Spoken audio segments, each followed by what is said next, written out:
오늘 말씀 제목은 가인의 분노입니다. 아담이 그의 아내 하와와 동침하매 하와가 임신하여 가인을 낳고 이르되 내가 여호와로 말미암아 등남하였다 하니라. 그가 또 가인의 아우 아벨을 낳았는데 아벨은 양치는 자였고 가인은 농사하는 자였더라. 세월이 지난 후에 가인은 땅의 소산으로 제물을 삼아 여호와께 드렸고 아벨은 자기도 양의 첫 새끼와 그 기름으로 드렸더니 여호와께서 아벨과 그의 제물은 받으셨으나 가인과 그의 제물은 받지 아니하신지라. 가인이 몹시 분하여 안색이 변하니 여호와께서 가인에게 이르시되 내가 분하여 함은 어찌 됨이며 안색이 변함은 어찌 됨이냐. 내가 선을 행하면 어찌 낯을 들지 못하겠느냐. 선을 행하지 아니하면 죄가 문에 엎드려 있느니라. 죄가 너를 원하나 너는 죄를 다스릴지니라.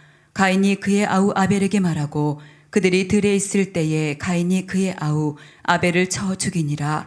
여호와께서 가인에게 이르시되 내 아우 아벨이 어디 있느냐. 그가 이르되 내가 알지 못하나이다. 내가 내 아우를 지키는 자니이까. 아멘. 아멘. 한 중년 부부가 이 백화점을 갔는데 보니까 쇼핑 내내 두 부부가 두 손을 꼭 잡고 이렇게 다니는 거예요. 너무 다정해 보이는 거예요. 그래서 그걸 보던 이 종업원이 이렇게 말했습니다. 정말 두 분은 금슬이 너무 아름다우신 것 같아요.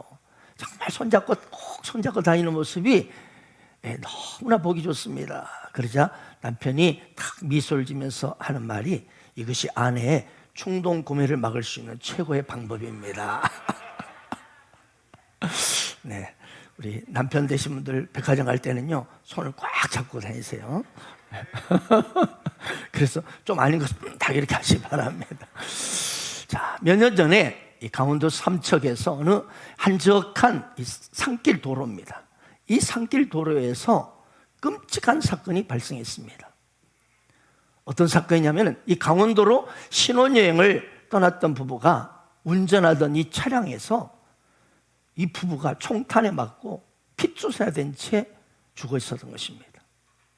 그 사건의 내용은 이렇습니다. 이 정씨와 한씨 이 두 친한 친구 두 사람이 엽총을 들고 이제 강원도로 사냥을 떠난 겁니다. 그런데 이들이 엑센트 차를 몰고 이렇게 가는데 그때 마침 이 신혼부부가 몰고 있던 이 그랜저 차가 좁은 커브길에서 탁 이렇게 급초를 한 거예요. 그러니까 초월하는 순간 이 두 사람이 깜짝 놀라서 화를 냈어. 그래서 화가 나니까 그래 너도 당해봐라 하면서 그랜저 차로 확 또 급초를 한 거예요.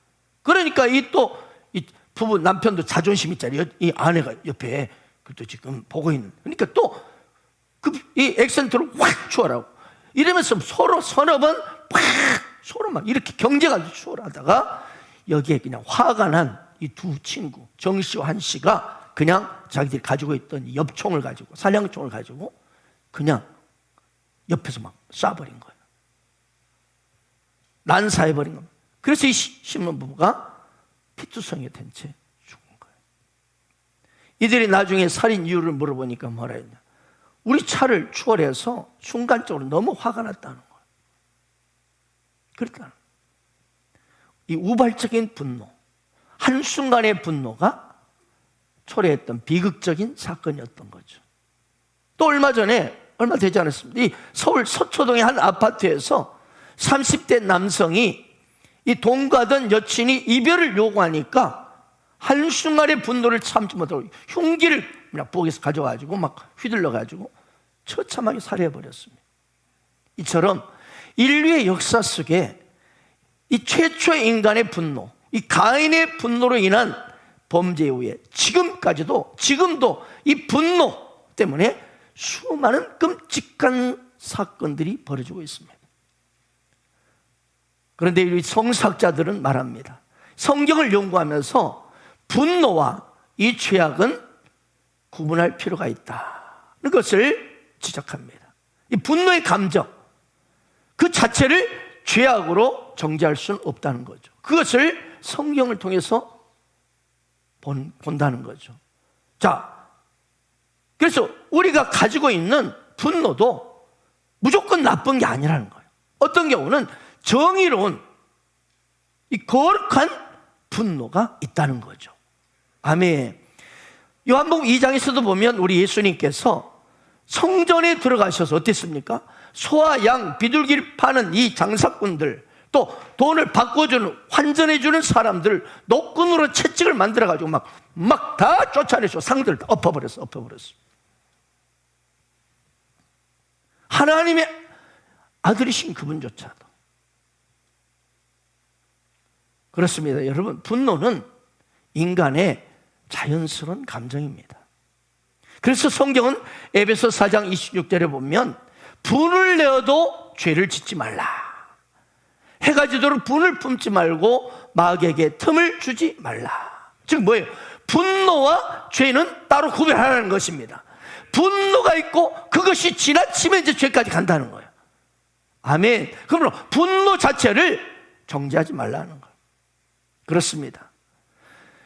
분노 그 자체는 인간의 자연적인 감정이기 때문에 왜 나는 이처럼 분노가 많지라고 자책할 필요는 없다는 거예요. 다만 이 분노를 해가 지도록, 이 말은 뭐예요? 오래 품으면 안 돼요. 오래 품거나 이걸 다스리지 못하면, 컨트롤 되지 못하고 통제하지 못할 때 이 분노가 마귀에게 틈을 주고 범죄가 일어난다. 범죄가. 그것이 범죄할 수 있는 가능성이 언제나 열려져 있다는 거예요. 이 분노를 컨트롤 못하면. 다시 말씀드리면 분노는 그 자체는 악하지 않습니다. 다만 통제되지 못할 때 마귀의 밥이 되고 범죄하게 된다는 사실을 꼭 명심하기 바랍니다. 오늘 본문 사건은 이런 통제되지 않는 분노가 낳은 범죄 사건의 기록입니다. 소위 이 가인의 이 분노 사건입니다. 분노 사건. 오늘 보면은 동생 아벨과 그의 재물은 하나님이 받으셨는데, 가인 자신과 그 재물은 받지 않으시는 거예요. 그때 가인이 뭐예요? 거절감이 생긴 거예요. 이 거절감이죠. 거절의 상처가 생긴 거예요. 여기서부터 우리 인간의 이 거절 감정이 나옵니다. 사람은요, 이 거절받을 때 상처를 받습니다. 부모로부터 어떨 때는 거절 감정이 생기고, 또 선생님으로부터 자기를 탁 뭐라 했는데 딱, 야, 날 저리 가. 또 사랑하는 애인으로부터, 또 아니면은 남편으로부터, 아내로부터, 또는 직장의 상사로부터, 또 존경하는 사람인, 내가 존경했는데 그 사람이 딱 이렇게 거절을 받습니다. 그래서 누구든지 거절을 당하면 상처를 받는 거예요. 그리고 어떻게 돼요? 오늘 보니까 상처를 받으면 사람이 분노하게 되고, 분노하면 무엇이 바뀌어요? 얼굴색, 안색이 바뀌어요. 오늘 또 하나님 보십시오. 하나님은 분노하여 얼굴색이 싹 바뀐 가인에게 네가 분하여 하면 어찌 됨이며 안색이 변하면 어찌 됨이냐, 이렇게 물어요. 그렇습니다. 오늘 본문의 가인은 하나부터 거절감에 분노하면서 얼굴색이 탁 변했어요. 시쳇말로 이걸 뭐라고 하죠? 열받은 거예요. 열받았어요. 그리고 가인은 하나님을 원망하고 성질이 나가지고 분노를 통제해야 되는 못하고 들에서 자기 동생 아벨을 쳐 죽여버립니다. 네 새끼가 뭐냐, 너 때문에. 이러면서 인간의 최초의 살인을 벌이게 됩니다. 이처럼 통제 못한 분노, 다스려지지 않는 분노가 빚어낸 비극적인 사건입니다. 자, 그렇다면 왜 가인이 분노했을까? 그리고 우리는 가인은 어떻게 이 분노를 컨트롤해야 했을까? 극복해야 했을까? 오늘 우리는 이 가인의 사건, 살인 현장을 보면서 우리 역시 삶에서 다가오는 수많은 사건들 속에서 우리가 왜 분노하는지, 여러분, 왜 내가 이렇게 분노하는지, 어떻게 할 때 우리는 또 이런 분노를 극복할 수 있는지를 오늘 성경을 통해서, 가인의 이 살인사건을 통해서 지혜를 얻고자 하는 것입니다. 자, 그러기 위해서는 우리는 가인의 분노 사건 현장으로 들어가 봅시다. 자, 우선 첫째로 가인은 왜 분노했는가? 똑같이 오늘 가인의 분노를 통해서 저와 여러분이 왜 내가 분노하는지, 그리고 어떻게 해야 이 분노를 다스릴 수, 먼저 원인을 정확히 알아야, 여러분 정답, 처방을 내릴 수 있지 않습니까? 자, 첫 번째, 왜 우리는 분노하는가? 첫째, 이 공평한 취급을 받지 못할 때. 심리학자들은 이 분노에 대해서 이렇게 많이 정의를 내립니다. 내가 불공평하게, 부당하게 다뤄진다고 느낄 때 내 안에서 일어나는 정서적 감정이 분노라는 거예요. 이거 불공평하다, 이거 부당하다, 이런 걸 느낄 때 내 안에서 일어나는 이 정서적 반응, 감정, 이걸 분노라고 정의합니다. 그러니까 뭐예요? 분노의 뿌리는 뭐예요? 이거 공평하지 못하다, 이거는 아니다, 나는 억울하다, 내 자존심이 짓밟혔다, 내가 모욕을 당했다, 이런 것들이 분노의 뿌리가 된다. 자, 오늘 우리는 본문 사건을 보면, 얼핏 보면은요, 가인이라는 사람이 굉장히 억울할 것 같아요. 우리가 오늘 겉으로 보면 가인에게 동정이 갑니다. 왜 그러죠? 자, 2절에 보면 그의 또 가인의 아우 아벨을 낳았는데 아벨은 양치는 자였고 가인은 농사하는 자였다. 그래요. 가인이 직업이 뭐랬다고요? 농사하는 자, 농사꾼이었어요. 그래서 시간이 흘러서 제사 때가 되어서 제물을 드리게 됐는데, 자, 3절에 보세요. 세월이 지난 후에 가인은 땅의 소산으로 제물을 삼아 여호와께 드렸어요.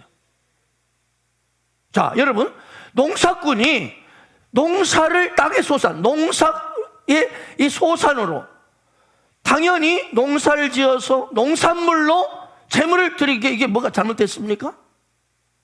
자, 그러면 아벨은 뭐예요? 아벨은 양을 치는 자였기 때문에 양을 드렸어요. 가인은 농사하는 자니까 농산물을 드렸어요. 근데 하나님은 가인은 것 안 받고 아벨 것만 제사를 받으셨다?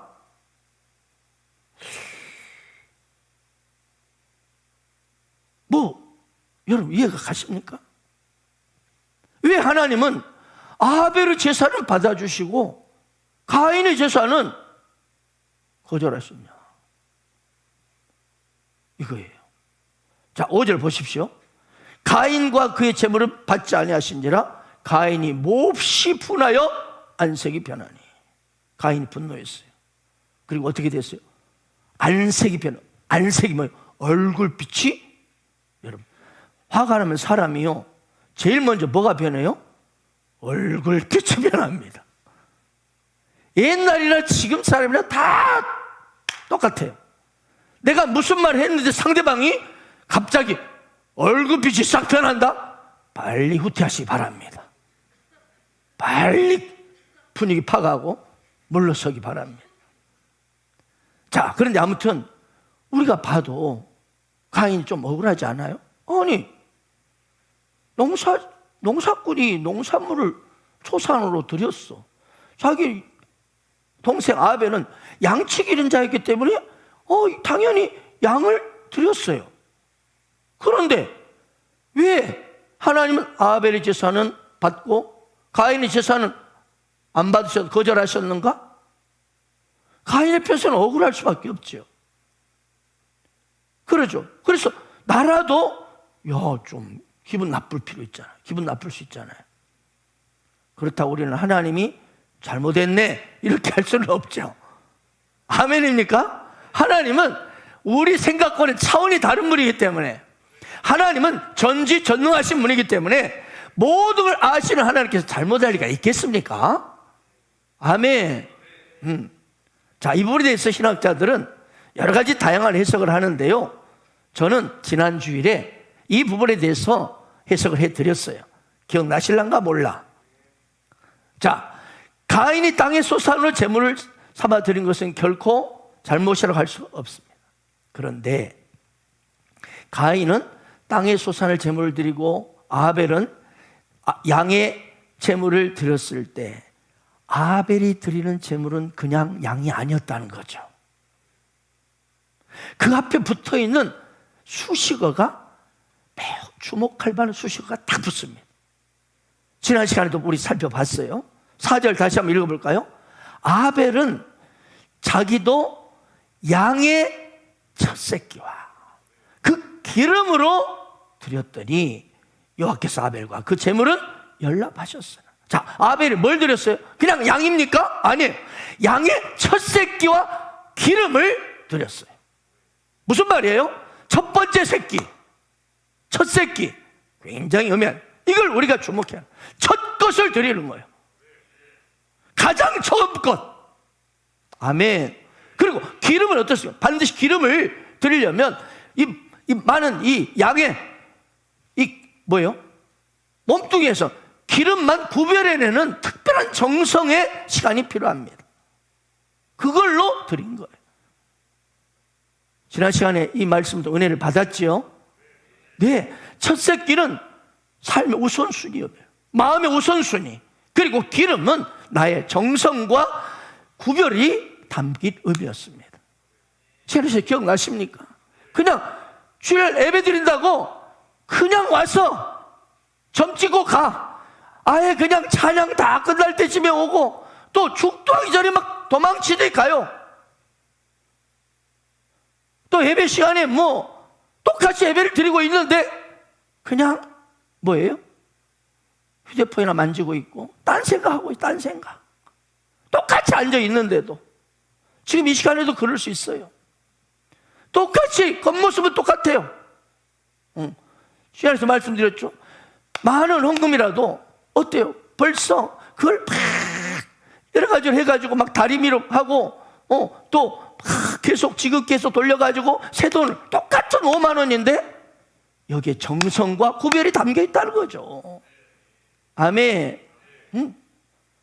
모든 일주일의 스케줄 중에 그냥 하나의 스케줄을 처리하는 시간, 그런 하나의 일 처리하듯이 예배드리고 가는 사람이 있잖아요. 오늘 주일날 11시 2부 예배, 점 찍고 2부 예배 하나의 스케줄 처리하듯이 가는 사람도 있거든요. 그러나 10분 전, 20분 전에 와서 다 먼저 기도를 준비하고 아침, 주일날 아침이 되면 온몸을 다 그냥 깨끗이 머리부터 샴푸를 하고 몸을 깨끗이 샤워를 하고, 그리고 제일 그래도 내가 가지고 있는 옷 중에서 하나님 보시기, 주님 보기에 어떨까? 거울을 보면서 우리 주님 보면 어떨까? 우리 주님이 보면 어떻게 생각하실까? 그런 있고, 구두도 그냥 평소에 끌고 다니듯이 끌고 오는 게 아니라 그날은 막 정성으로 막 이 구두 닦기를 해서 광을 내서 오고, 이게 똑같은 오잖아요.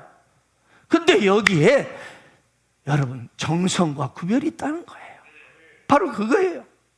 가인은 그렇지 못한 거예요. 지난 시간에 살펴봤습니다. 가인은 겉모습은 지극히 정상적인 예배를 드렸어요. 아니 또 예배 드린 거예요. 예물도 드린 거예요. 그런데 그 마음 중심, 하나님 향한 워십, 첫 번째 가치, 최고의 가치를 드리지 못한 거예요. 한마디로 형식적이고, 그죠? 마음이 담겨져 있지 않는, 정성과 나의 어떤 신실함과 뭔가 간절함이 담겨져 있지 않는 그냥 껍데기 제사를, 껍데기 그냥 우체통처럼 앉았다가 듣고 딱 다른 걸 똘똘 하고 딱 사라지는 거예요. 그런 모습이었다는 거죠. 그래서 만약 가인이 분노하기 전에 하나님이 왜 내 제사를 거절하셨을까라고 화를 내기 전에, 분노하기 전에 잠깐이라도 왜 아벨의 제사는 받으시고 내 건 거절하셨지? 라고 한 번만 더 생각했더라면, 그래서 내 제사를 안 받으셨구나. 금방 자신의 실수를 인정할 수 있었을 것이고 분노하지 않았을 겁니다. 아멘. 다 보니까 아벨을 보니까 양의 제일 처음 첫 새끼를 딱 끌고 막, 그런데 딱 따로 또 기름을 따로 다 해가지고 온 거야. 자기는 그냥 대충 여러 곡식도 안에서 하나 딱 해가지고 딱 가져왔다. 여러분, 이걸 보면서 우리는 많은 경우 우리가 분내고 화내는 그 원인이 꼭 밖에 있는 것 때문이 아니라는 거예요. 우리 자신 스스로에게 원인이 있을 때가 많다는 거예요. 사실은 자기 생각에 그렇게 했을 뿐이에요. 원인 제공은 내가 해놓고 화를 내가 내는 경우가 많다는 거예요. 이것은 뭐죠? 불공평의 원인이 우리 자신 안에 있는 경우가 훨씬 더 많다는 거예요. 자, 그럼 요셉이라는 인물을 생각해 보십시오. 요셉은 얼마나 황당하고 억울한 일을 많이 당했습니까? 믿었던 형들로부터 시기 질투를 받고 왕따 당해서 이집트 노예로 생매장 하려다가 이집트 노예로 팔립니다. 또 팔렸는데 거기서 열심히 노예 생활로 열심히 주인 보디발이 시키는 대로 순종해서 일을 열심히 했는데 오히려 자기가 강간범으로 몰려가지고 감옥에 처박힙니다. 그것도 무려 몇 년이에요? 그러니까 13년. 13년을 무려 황당하고 억울한 일을 당했어요. 13년을. 그런데 요셉의 일정을 쭉 꽤 나와 있거든요. 성경 말씀이. 근데 요셉을 쭉 일생을 쭉 살펴보면 그 동안에도 분노하거나 도끼를 품었다는 그런 기록이 없어요. 화를 냈다거나 마음이 상했다거나 낙심했다거나 이런 말이 없어요. 이런 사건을 경험한 데는 다 하나님의 뜻이 있겠지. 하나님이 나와 함께 하시니 반드시 합력할 손을 이루시겠지. 이런 마음으로 참은 거예요. 무슨 말입니까? 하나님을 향한 믿음, 아멘. 하나님을 향한 믿음을 끝까지 붙들었다는 거예요. 그래서 나중에 형들이 식량이 모자라가지고 가나안 땅에 기근이 들어가지고 이집트에 소문 듣고 식량을 구하러 오잖아요. 그래서 드디어 동생 요셉이 이집트 총리 대시로 딱 있는데 쫙 형들이 오잖아요. 지들 발로, 지발로. 그때 형들을 만났습니다. 만약 마음에 이런 거절 감정, 상처가 있었다면 형들이요, 나 요셉이요, 똑바로 나를 쳐다보시오. 형님들 어떻게 나를 그렇게 잔인하게 구덩이에 생매장시키려고 했소? 왜 당신들의 동생인 나를 노예로 팔아넘겼소? 원수는 외나무다리에서 만난다더니 당신들이 이제 끝났소. 그래서 그 분노가 있었다며, 상처가 있었다며. 그런데 요셉의 고백을 들어보세요. 창세기 45장 5절에 당신들이 나를 이곳에 팔았다고 해서 형님들 근심하지 마소서, 한탄 걱정하지 마소서. 하나님이 생명을 구원하시려고 나를 당신들보다 먼저 보내셨나이다. 뭐예요? 여기 보세요. 하나님이 그렇게 하셨다는 거, 하나님이. 아멘. 요셉이 엄청난 사건을 당했음에도 거절 감정이 없어요. 상처를 받지 않아서 상처가 없어요. 왜? 하나님이 하셨다. 하나님 향한 믿음이 있었기 때문에. 그런데 가인에게는 이 하나님 향한 마음, 믿음. 그래, 여기도 거절한 것도 여기도 하나님 뜻이 있겠지. 하나님 뭔가 내게 말씀하고자 하는 메시지가 있겠지. 롬팔 28 말씀처럼 모든 것이 합력하여 선을 이루시겠지. 이 믿음이 없었어요. 그래서 그런 그 분노의 감정을 극복하지 못했던 거죠. 사랑하는 여러분, 나는 내가 한 것만큼 대접받지 못하고 있다. 내가 한 것만큼 인정을 받지 못하고 있다. 이건 공평치 못하다. 나는 억울해. 이런 감정이 밀려올 때가 있어요. 저도 그래요. 분노가 이렇게 속에서 스멀스멀 솟아오를 때, 그때 한 번 더 하나님의 뜻을 헤아려 보세요.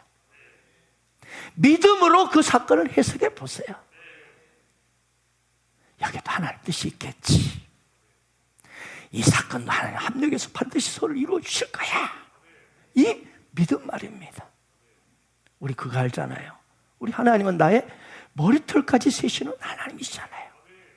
여러분 머리털이 몇 개인지 아세요? 모르죠. 대충 때리죠. 근데 우리 하나님 머리털 숫자가 알고 계십니다.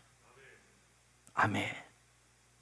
내가 보는 것은 사람과 같지 아니하니 사람은 외모를 보거니와 나 여호와는 중심을 보느니라. 그래요. 남들은 당신의 중심을 몰라서 그렇게 말하는 거예요. 비록 겉모습으로 판단할지라도 하나님은 당신의 중심을 알고 계셔요. 그러니 하나님은 나를 아신다. 하나님 내 마음을 아신다. 할렐루야. 하나님 향한 믿음으로 반응하길 바랍니다. 그래서 지혜롭게 분노를 극복하는 여러분 되기를 축복합니다. 우리 왜 나만 겪는 고난이냐고 불평하지 마세요.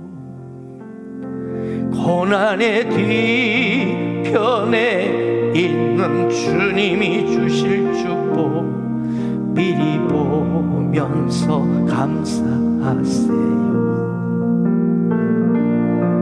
너무 견디기 힘든 지금 이 순간에도 주님이 일하고 계시잖아요.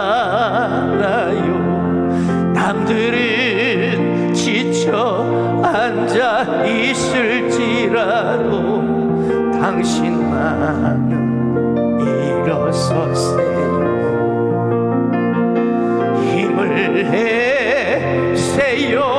힘을 내세요. 주님이 손잡고 계시잖아요. 주님이 나와 함께함을 믿는다면 어떤 역경도 이길 수 있잖아요. 두 번째, 우리가 왜 분노할까요? 왜 우리는 분노할까? 그건 바로 이 비교 의식 때문입니다. 이곳에 계신 아내분들이요, 남편에게 누구 아빠는 벌써 저렇게 많이 돈을 벌고 있는데, 누구 아빠는 벌써 저렇게 해서 새 아파트 마련해서 간다는데, 누구 아빠는 저 좋은 직장에 다닌다는데, 이렇게 말하지 마세요. 여러분, 비교의식은요, 인간관계를 경쟁관계로 만들고요, 분노하게 되고요, 마귀에게 문을 열어주게 됩니다. 누가 아빠는 이러는데 당신은 뭐예요 이게? 경쟁이 다 나쁜 것은 아닙니다.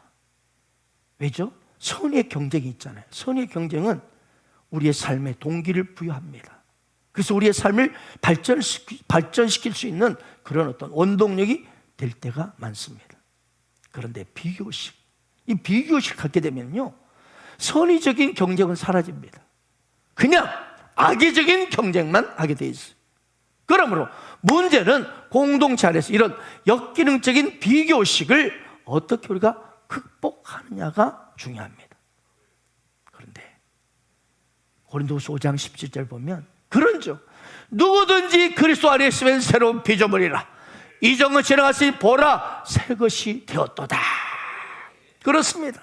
여러분, 역기능적인 비교식을 극복할 수 있는 비결이 바로 이것입니다. 내가 바로 그리스도 예수 안에 새로운 피조물이다. 새로운 창조물이다. 새로운 걸작품이다. 한마디로 최상급 인생의식을 가지라는 거예요. 더 나아가면 실제로 복음의식으로 무장할 때 우리는 비교는 싹 사라집니다. 할렐루야. 한국인의 의식구조라는 책의 저자 이규태 씨는 변질된 한국인의 상을 가르쳐서 독 속의 개와 같다. 개라니까 멍멍이 말고 옆으로 다니는 개. 이 개와 같다. 조금 과장된 면도 있겠지만 아무튼 이 책에서 저자 이규태 씨는 한국 사람은 독 속에 개들이 많다는 거예요. 뭐냐? 이 항아리 속에다 개들을 집어넣으면 개 한 마리 한 마리는 다 항아리를 독을 뚫고 나올 수 있는 힘이 있어요. 그런데 한 마리도 독에서 못 나온다는 거예요. 그런 능력을 다 가지고 있지만 왜? 한 마리 개가 나오려 하면은 다른 개가 뒷다리를 잡고 늘어진다는 거예요. 딱 그리고 또 늘어져. 또 이렇게 하려면 이렇게 늘어져. 끝까지 붙들고 늘어요. 그래서 개 인생 철학이 뭐냐? 뭐 개 인생이겠어요? 개 철학이지 뭐. 개 철학이 뭐냐? 너 죽고 나 죽고 둘 다 죽자. 이게 개의 철학. 얼마나 안타까운 일이에요. 여러분, 우리는 내 인생이 아니라 베스트 할렐루야 더 이스트 최상급 인생을 가지시길 바랍니다. 여러분, 내가 누구입니까? 여러분, 나라는 존재는 누굽니까? 여러분 자신의 존재를 여러분 누구라고, 나는 누구라고 소개하고 싶습니까? 옆 사람과 비교하지 말고 나의 이 성경이 말씀하는 정체성을 제대로 아는 것이 너무나 중요합니다. 아멘, 아멘. 나는 진리 대신 예수 그리스도 안에서 어떤 존재인지를 정확히 아는 게 너무 중요합니다. 여러분, 우리는 누가 말해도 하나님이 즉히 사랑하시는 최고의 걸작품입니다. 아멘이십니까? 누가 말해도 이 세상에 아무도 나를 닮은 사람은 단 한 명도 없이 오직 유일한 걸작품이 하나님의. 아멘입니까? 쌍둥이도 달라요. 또한 내가 예수 그리스도를 믿음으로 말미암아 누굽니까? 나는 하나님의 아들이요 딸입니다. 할렐루야. 그래서 하나님은 예수 그리스도를 믿는 저와 여러분을, 예수 안 믿는 분이라면 제외입니다. 예수를 당신이 믿는다면 저와 여러분을 바라보고 어떠세요? 기쁨을 이기지 못하시오. 성질로 야 이게 아니에요. 기쁨을 이기지 못하십니다. 그 정도로 예수 믿는 저와 여러분은 하나님 보시기에 최고의 걸작품이요. 할렐루야. 최고의 베스트 인생이에요. 스바냐 선자를 통해서 우리에게 하나님이 어떻게 우리를 바라보시는지 말씀하는 걸 찬양으로 만든 게 있죠. 그걸 찬양해 봅시다. 너의 하나님 여호와가 너의 가운데 계시니 그는 구원을 베푸실 전능자시라.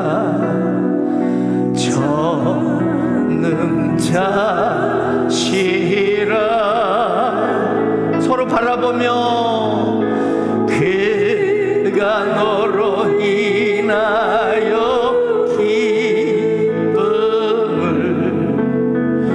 이기지 못하시며 너를 잠잠히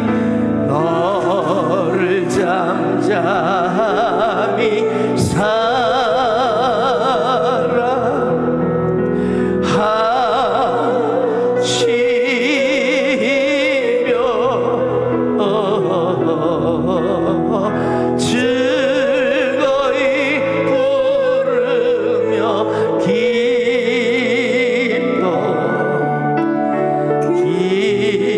기뻐하시리라. 사랑하는 여러분, 우리 하나님은 당신을 보고 기쁨을 이기지 못하십니다. 어떨 때는 확 느껴지지 않아도 잠잠히 사랑하시고, 아멘.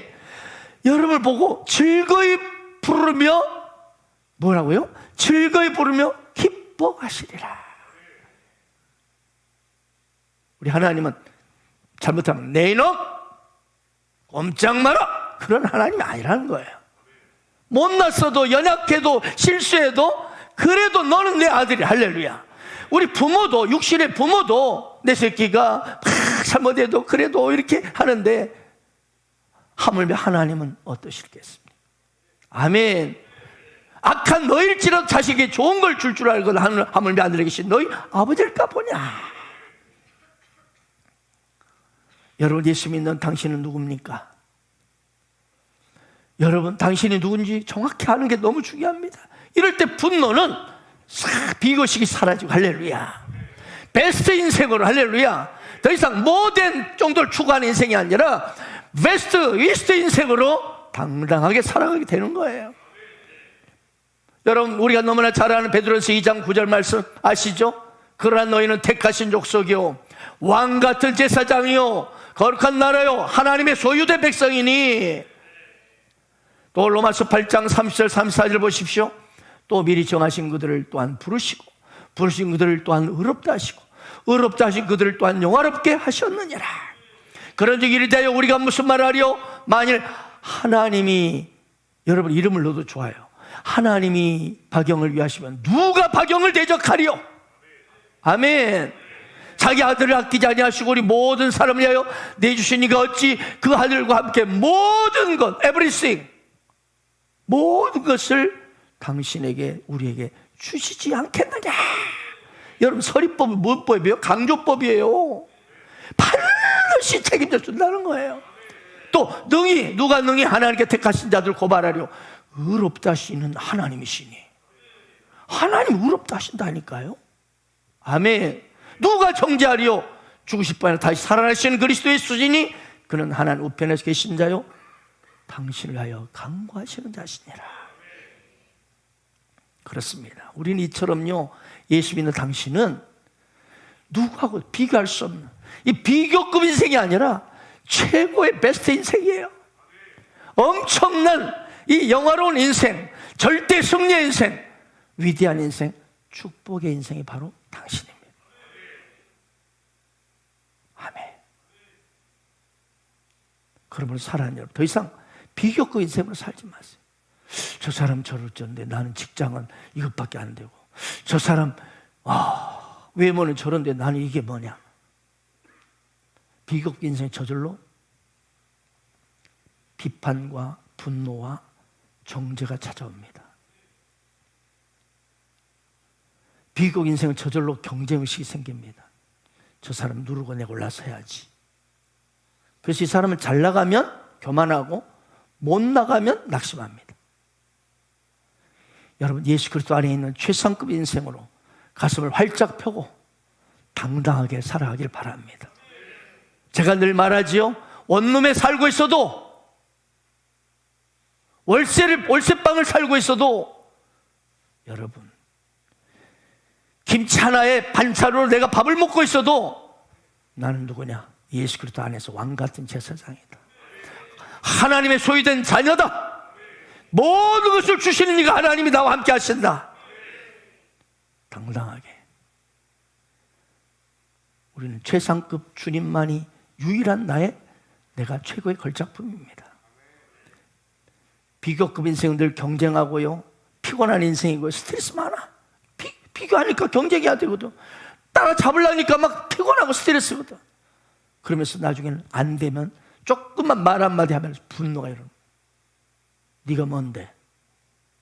이러면서 분노하고 거절감 받고 마귀의 밥이 되어버려요. 여러분, 그리스도 예수 안에 있는 자로서 나는 베스트 인생임을 확신하고 이 복음의 인생으로 분노를 다스리기를 축원합니다. 마지막 세 번째, 가인은 왜 분노했습니까? 왜 분노했습니까?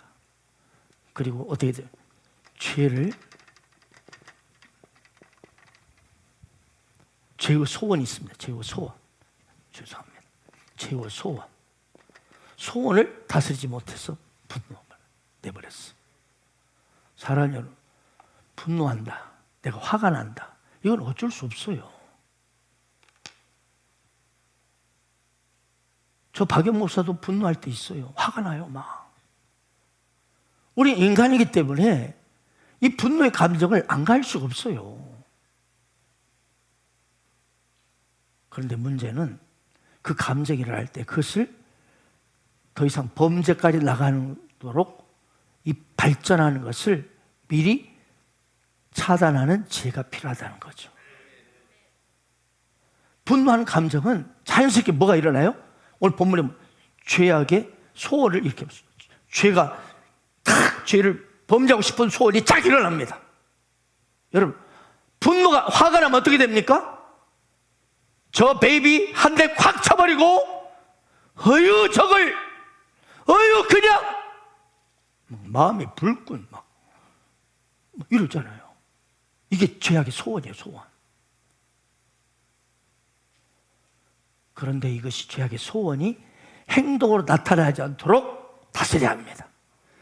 가인이 거기서 실패한 거예요. 우리에게 모두가 죄의 소원이 있다니까요. 분노가 끌어오른다니까. 이거를 행동으로 바꿔버리면 막아야 돼. 이걸 다스리지 못한 거예요. 자, 그러면 분노를 어떻게 다스려야 되는지 자 봅시다. 7절 이렇게 했습니다. 시작. 내가 선을 행하면 어찌 낯을 들지 못하겠느냐. 선을 행하지 아니하면 죄가 문에 엎드려 있느니라. 죄가 너를 원하나 너는 죄를 다스릴지니라. 자, 여러분, 먼저 분노를 다스리기 위해서 이 죄가 뭔지를 알아야 돼요. 이 죄가, 이게 죄가 뭐냐? 우리는 죄를 흔히 어떤 관념이나 지식으로 생각하거든요. 어떤 상태나 관념, 지식으로 생각합니다. 죄는. 여러분, 오늘 본문을 보면 죄에 대해서 분명한 새로운 시각을 우리가 가질 수 있습니다. 본문에 보면 죄가 어쩐다고요? 문에 엎드려 있다는 거야. 문에 엎드려 있다. 죄가 너를 원한다는 거야. 엎드려 있고 너를 원한다는 거야. 뭐예요? 죄는 더 이상 어떤 고정된 감정이나 개념, 어떤 지적인 어떤 하나의 고정된 상태가 아니라 살아있는 인격체라는 거예요, 여러분. 살아있는 인격체. 죄라는 놈이 인격이 있다니까요. 그러니까 사도 바울도 내가 하나님의 법을 즐거워하지만 자꾸만 죄의 법을 행하는 자신을 보는 거야. 보니까 그거는 네가 아니라 누구다? 네 속에 거하는 뭐다? 죄다, 죄. 죄라는 놈이 너를 그렇게 끌고 간다는 거야.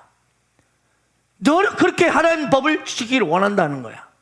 그런데 죄라는 인격이 딱 또아리를 틀고 있어가지고 요놈이 뱀처럼 또아리를 틀고 있다가 우리가 방심하는 순간 분노를 통해서 그걸 타고 돌아서 나간다는 거야, 이게. 아멘. 울량하여 팍 뱀처럼 독을 쫙 품고 우리 살길을 나간다. 우리가 인생을 살다 보면 분노하는 감정이 생깁니다. 결국 죄의 소원이 딱 듭니다. 어떻게 해버리고 말까요? 어떻게 해버릴 거야? 이런 마음이 생길 수 있어요. 그때 중요한 것은 다스려야 돼. 죄는 인격이기 때문에 컨트롤할 수 있어요, 없어요? 있습니다. 그러나 여러분, 여기에 문제가 있어요. 그게 뭐냐? 우리가 컨트롤할 통제가 안 된다는 거예요. 이 분노를 내가 안 하고 싶은데 이게 막 튀어나오는 거예요, 이게. 알고 있지만 안 되는 거예요. 그 노래도 있잖아요. 안 되는 줄 알면서 왜 그랬을까? 통제가 안 되는 거예요, 이게. 우리 인간이 이 죄라는 놈이 움직이면 내가 그걸 다스리고 싶은데 안 되는 거예요. 그래서 우리는 죄인이에요. 그럼 어떻게 해야 됩니까? 답이 있어요, 없어요? 있어요, 없어요? 있습니다. 바울은 에베소 4장 26절 20절 이렇게 말합니다. 불을 내어도 죄를 짓지 말며 해가 지도록 불을 품지 말고 마귀에게 틈을 주지 말라 해놓고 그 문제를 계속 분 문제를 추적하고 쭉 나가다가 마침내 마지막 절에서 그 해답을 딱 우리에게 주십니다. 에베소 4장 31절 30 읽겠습니다. 한번 시작. 떠드는 것과 비방하는 모든 악의와 함께 버리고 서로 친절하게 불쌍히 하며 서로 용서하기를 하나님이 그리스도 안에서 너희를 용서하신 것 같이 하라. 여러분, 마지막 결론이 무엇입니까? 그 해답이 무엇입니까? 분을 내어도 죄를 짓지 않고 해가 지도록 분을 품지 않는 비결이 무엇입니까? 마귀에게 틈을 주지 않는 비결이 무엇입니까? 모든 악독과 노함과 분냄, 떠드는 비방, 이걸 다 버리고 친절하고 불쌍히 여기고 서로 용서할 수 있는 비결이 마지막에 있어요.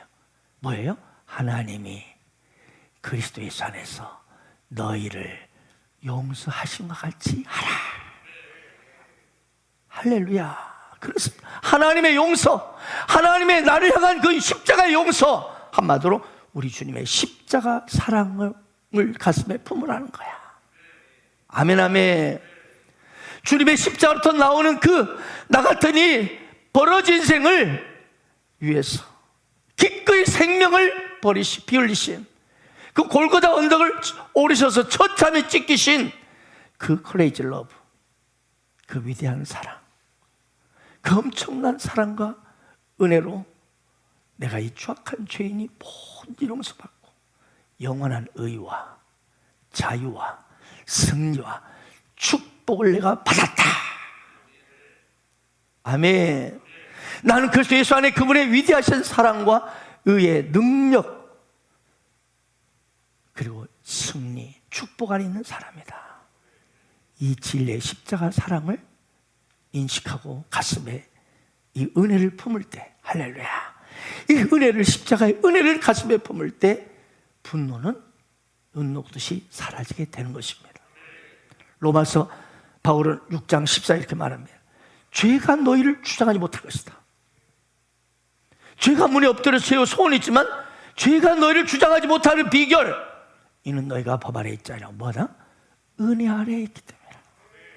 그 십자가 보혈의 은혜 아래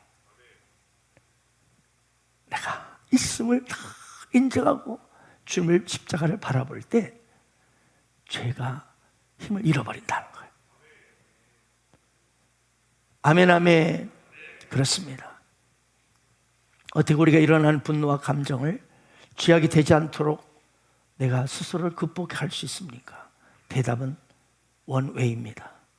예수 그리스도의 십자가입니다. 예수 그리스도 그분의 십자가의 사랑과 용서입니다. 그 십자가의 사랑과 용서의 그 은혜 안에 내가 머무르면 되는 거예요. 여러분, 나는 예수 그리스도를 믿음으로 이 엄청난 용서와 사랑과 축복을 받은 자다.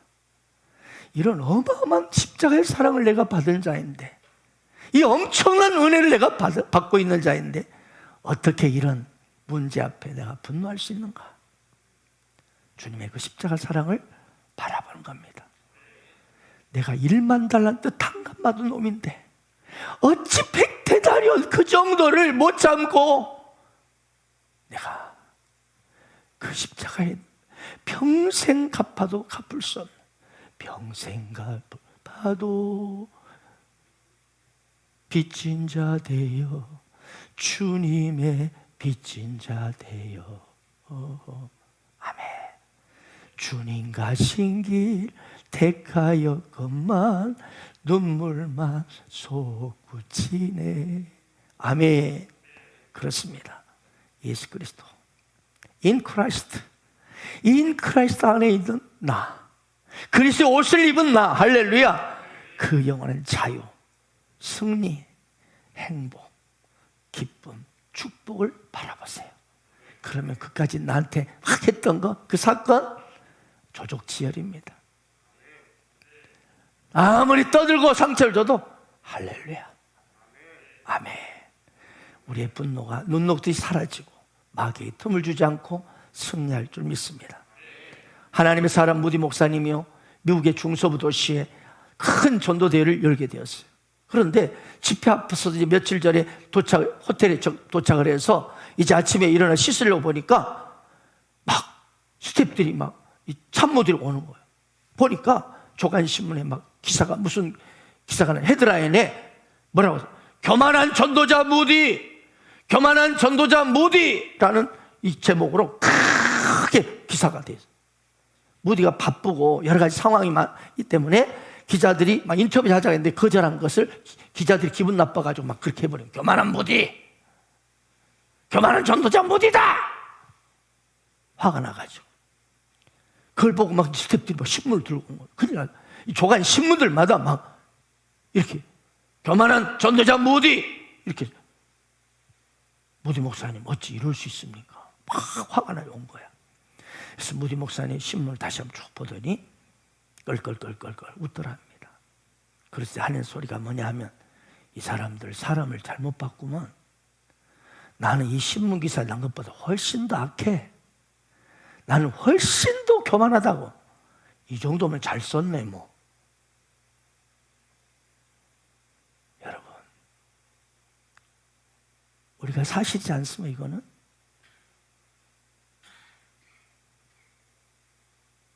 그렇게 나를 평가하는 것보다 나는 더 악하고 냄새나는 인생이다. 아멘. 그때 분노는 사라집니다. 당신이 말한 것보다 나는 훨씬 더 악하고 못된 놈입니다. 그 정도로 막 비난하여 소설이 날아올 때 나는 실은 주님의 십자가 보혈 아니면은 나는 비교할 수 없이 악한 놈이다. 그러면서 무디 목사님 무슨 얘기 한 줄 아세요? 하나님께서 우리를 더 겸손하라고 하는 사인이야. 우리가 더 기도하세. 그래요. 문제 해결은 밖에 나타나는 현상이 아니라 항상 예수의 십자가를 바라봄으로 그 분노를 처리하시길 바랍니다.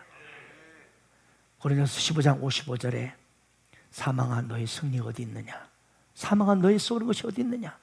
사망이 쏘는 것 죄요. 죄의 권능은 율법이라. 우리 주 예수 그리스도 말미암아 우리에게 승리를 주신 하나님께 감사하노니 그러면 내 사랑하는 형제들아 견실에 흔들지 말고 항상 주의 일에 더욱 힘쓰는 자리 되라. 이는 너희 수고가 주 안에서 헛되지 않는 줄을 알매라. 맞습니다. 여러분, 사망 권세, 모든 죄의 권능을 이길 수 있는 비결이 뭐라고 나와 있습니까? 56절에 사망이 쏘는 것 죄의 권능을 율법이라고 하는데 57절 선포해 봅시다. 시작. 우리 주 예수 그리스도를 말미암아 우리에게 승리를 주시는 하나님께 감사하노니 모든 사망 권세, 모든 죄의 권능, 분노를 처리할 수 있는, 이길 수 있는, 승리할 수 있는 비결은 주 예수 그리스도입니다. 주 예수 그리스도로 통해서.